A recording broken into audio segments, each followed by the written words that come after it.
As we reported, fireballs lit the sky and the ground shook like an earthquake in China. A couple massive explosions rocking the port city of Tianjin. Authorities say it was equivalent to 20 tons of TNT exploding.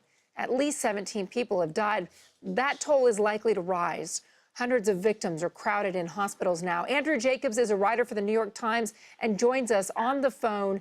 Andrew, can you describe what you've been able to see in the areas where these explosions happened? Well, in the neighborhood that's adjacent to the port, you have dozens of buildings that are 30, 40 stories tall. That every window has been blown out.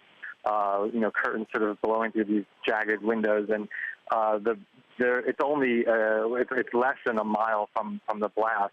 So it gives you a sense of how powerful it was. And people who were in those apartments described windows and doors blowing in. Chaotic scenes. Elevators were not working. It was just panic as people tried to get down the stairs. What is the government telling people who live here about any toxic concerns? There has been no information about what the substance was that exploded. Clearly, it was hazardous. They're currently letting it burn out, but there is a sort of an acrid smoke hanging over much of the city, filling the neighborhood that I was in, and people wearing face masks. And there is some concern about what it is. Hopefully, they'll let people know soon what that was. And I mentioned the crowding at the hospitals. Is this city up to the task of dealing with so many casualties? I think so. Tianjin is quite a well-developed city, and the hospital that we were in, which is really pretty close to the blast, seemed to be coping quite well. I think there was a surge of a few hundred people initially. A lot of them were, lacerations from flying glass, but there are also some seriously injured people as well. But the hospitals seem to be dealing quite well.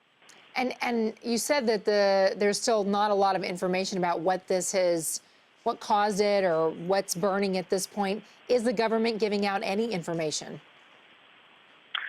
At this point, no. It's still a little early. They detained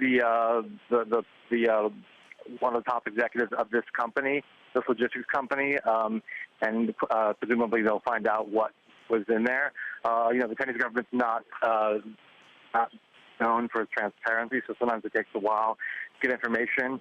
They may be concerned about not causing panic among people who live nearby, but people seem to be taking precautions, wearing face masks. But most people are not allowed back into the buildings, so people are seeking shelter at local schools or going to live with relatives.